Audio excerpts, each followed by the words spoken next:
Hello, and welcome to the Linda Ogweno Political Show, where we train political aspirants on politics and political processes in Kenya, guided by biblical principles. We hope that we'll be able to bring better governance to Kenya. Today's topic is one that every serious aspirant must pay attention to. We are going to look at how to take care of your security during political campaigns. Allow me to read for you the books from the Bible. Psalms 127:1. It reads, "Unless the Lord watches over the city, the watchman stays awake in vain." So this means that as an aspirant, we must pray and trust in God for our protection. But also as aspirants, we have responsibility to take care of our own security. So then, how do you go about doing this? First, you want to look at your personal security. When you look at your personal security, even if your budget does not allow, first you need to budget for security. But if your budget does not allow for you to have many people and you're campaigning as an individual person, for the events that like political rallies, you want to hire. In those particular events, you want to hire people so that they're able to help you, because political rallies is another story for another day as far as security is concerned. They're very demanding. So if you're going to hire, please try and get people from professional security companies. But when you're doing this, also mix them with people from that local area. You find that if you have a security person from that area, they probably know that area better than the hired professional who's from a totally different area. But also do your due diligence very well, so that even when you're hiring somebody from that area, please do not hire somebody probably who has a crime record, or who has a bad standing with that particular in that particular community. The other advantage of hiring somebody from a particular community is probably they know the inroads, the shortcuts and the other roads that Google Map may not be able to show you. So that is an advantage, and they're also able to tell you more than security. They're also just able to tell you about that area, the groups where you can go. They can do more than just offer security. In addition to that, you want to think about maybe hiring women in your security team. Women are a bit more sensitive, so they are able to bring in the women touch in your campaign. I've seen this is an area that is overlooked, and you find sometimes security men can end up hurting your targeted voters, knowingly or unknowingly. Let me give you an example. You've gone to campaign in a market, and there are so many traders there, and because there's very limited space, and your security men, the personnel, then they're just focused on you, so they may end up even stepping on the goods of the traders there, which may not augur well with the voters. But at least have people who are able to look beyond your security and also think about the voters that you are targeting. Again, you also want to not don't walk alone in certain areas. Just avoid, especially if it's at night, you're going for a night meeting. If you're campaigning alone, for those meetings you want to have somebody accommodate you. Again, you want to wear comfortable shoes. You want to be comfortable the whole day, and because of security you may find yourself in a place where you have to run, so your shoes should be very comfortable. In the event you feel it's a high risk area and you can afford it, or you can also wear bulletproof vest if that is within your budget. You also want to invest in vehicles with extra security features, and even drivers who are trusted. We have had cases where drivers colluded to have a politician maybe short. So you want to do more due diligence when you're hiring your driver. Again, you want to avoid modesty in appearance and avoid unnecessary shows. For example, you find politicians, when they're going for a rally, they go and get another group of youth. They want to show their might by the number of people they're walking into to that venue. So they come with people, so many people that they have paid, just to give that impression that they are strong and mighty. The disadvantage of that is that it just brings unnecessary rife between you and your opponent, because your opponent also wants to do the same. So before you know it, there's just unnecessary bad air that has been created between you and your opponent, especially if you're in the same venue. So again, you find that politicians want to show their might financially. They have been invited in a harambe, and instead of just taking their contribution and putting it in an envelope and either giving it maybe to the church or to their family, they want to show it off, so they start counting one by one. The con side of this is that it brings negative attention to you, because now people will know that, hey, you have money and you have been dishing out money, it's in your car, so then people can get to attack you. Of course, that also involves giving people handouts. In this show, we completely discourage giving people handouts. That act may just make people know, oh, so this politician normally gives people handouts, so that means that they have money in their car. So then they target you, and even members of your campaign team will target you as well. Again, when you go back to talking about security, you want to just avoid being in a very vulnerable situation and going to places that can put you at high risk. What do I mean by that? Like, for example, a place that people take drugs. You go to look for campaigns, you go to look for votes there.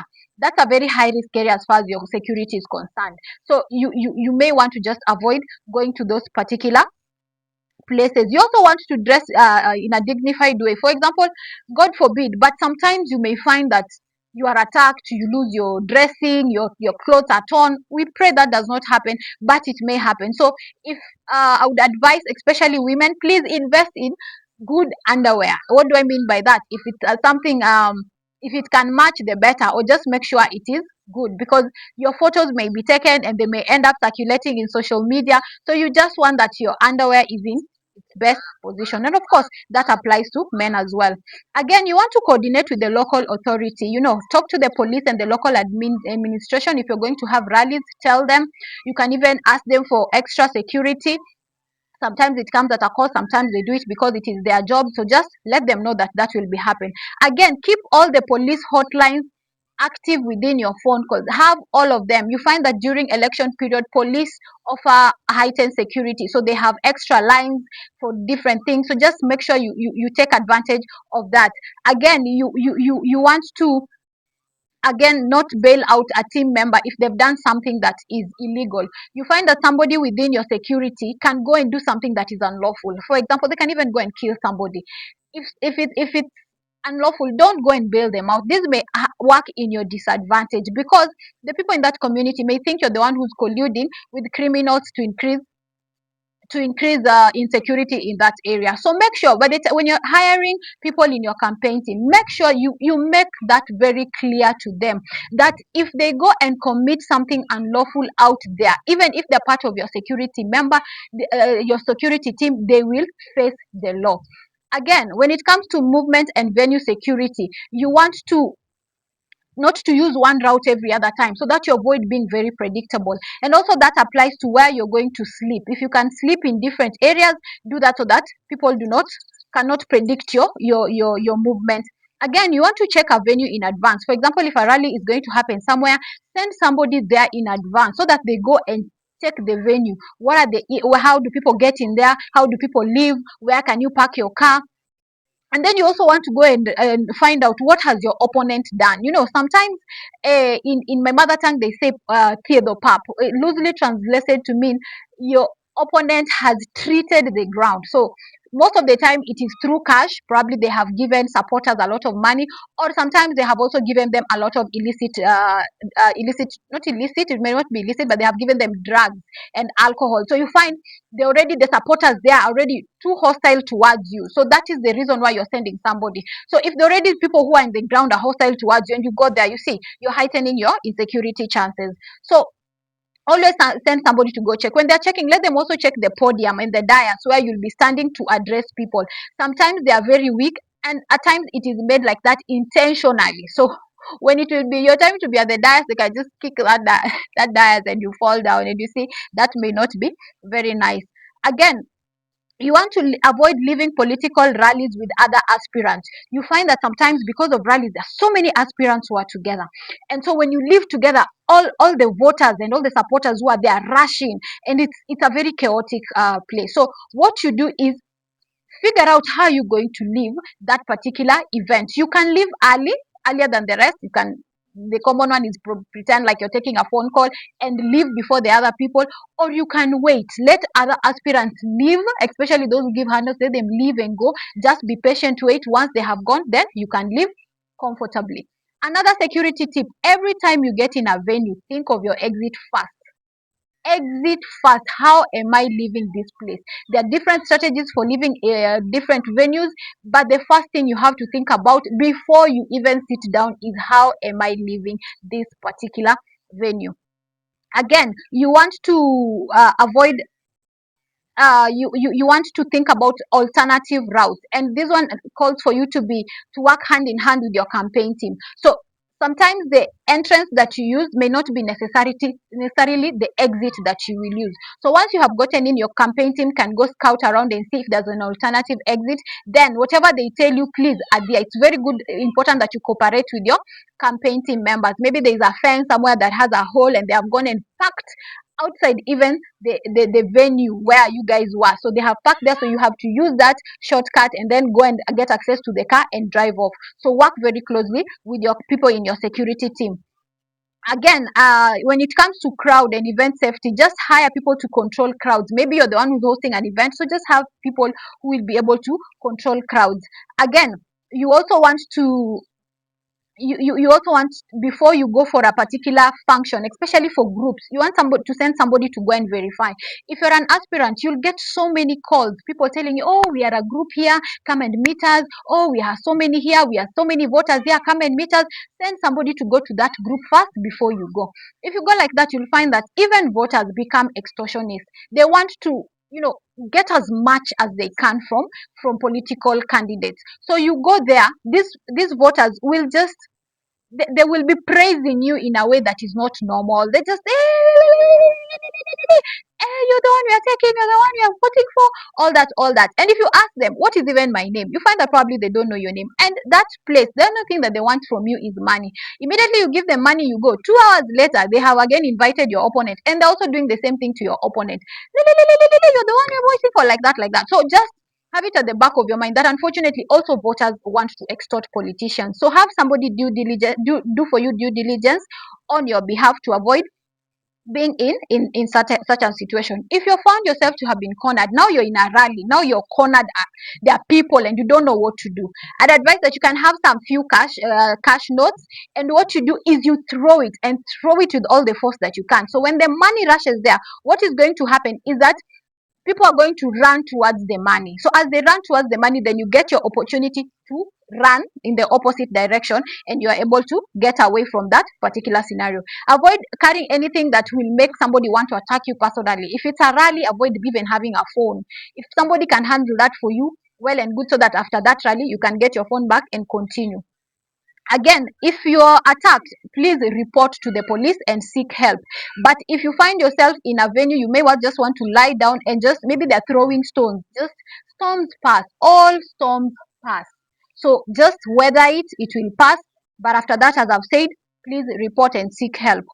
One of the other things you want to do with your campaign team members is agree on a designated hospital, or which hospital will your team members be able to go to peradventure that happens. We hope it doesn't happen, but sometimes it happens. So let's avoid a situation where somebody in your security team, maybe they need quick and urgent medical attention. They've already gone to the hospital, but they can't be assisted because maybe you have not paid money to start the treatment process. Again, in the day and age of technology and data, so you want to think about the security of your data, the information that you found when you're doing your research. That information, have you backed it up, have you stored it, and where have you kept this information? You can even seek the services of a bank so that they give you safe custody. Again, we're talking about passwords. Who has passwords to your social media accounts? Is it somebody whom you have trusted? You may want to go ahead and even sign an MOU with this person that I'm giving you passwords to my social media account on condition this, and if you contravene it, this is going to be the consequences. And these consequences can even include taking legal action against them. You also want to go slow on posting your family members, just so that they are not, they are not targeted by cyberbullying. So just go slow on posting members of your family. If in that particular social media handles you've had something that you posted previously, in the past, that may not augur well with your campaign, take time and go and delete and clean it up, so that you don't leave that there, it can expose you. You also want to heighten the security around your home. If you're a political candidate, you also want to heighten the security around your office. Again, invest in psychosocial support, spiritual support, and health. What do I mean by that? You find that when you're in the campaign trail, you need a lot of spiritual covering, because some of these places that you'll go to campaign and look for votes, you don't know the place, that place very well. You don't know their history. You don't know which altar and which god they pray to, and not everybody is a Christian, and also not everybody also is guided by biblical principles. So you want to pray for yourself, and you also want to have a team that is going to cover you when you people are traveling, so that you have journey masses and accidents don't happen to you on the campaign trail. Again, you want to take care of your health. For you to be able to run, you should be fit physically. So you want to eat well. Politics, you will lose appetite, but you want to be very intentional about what you eat, very intentional about what you sleep, how you sleep, and the hours you sleep. But that may be interfered with because of the demands of politics. But if you can create time for it, please do that, so that physically you're also fit. That is part and parcel of handling your security. You want to have a calm mindset. When something happens, if you can be calm, do so. Why? When you're calm, you're able to think quickly on your feet.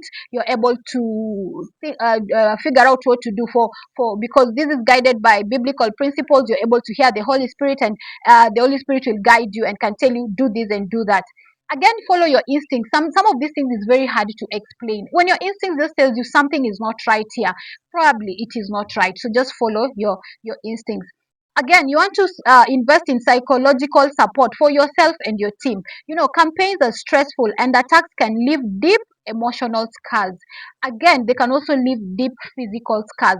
So when you're doing your campaign budget, please also budget for miscellaneous, and you can also maybe have cards for your insurance card for your security team members, or just, as I've said, put that in the miscellaneous expenses. My final word for in this particular episode is campaigns are temporary, but your life is permanent. So make sure that at the end of the day you remain alive. Victory is most important, because if you're alive, tomorrow again you can get to try again. That brings us to the close of today's episode. I want to appreciate Women United for Our Future for their continuous support towards the production of this particular show. I probably did not mention everything. I want to hear it on the comment section. How else can we take care of our security, and how else can political aspirants be able to take care of their security during the political campaign? If you found this episode to be helpful, please don't forget to like, to subscribe, and to share as well. Thank you for watching, and may our good God protect you, and see you on the winning side of politics. Bye bye.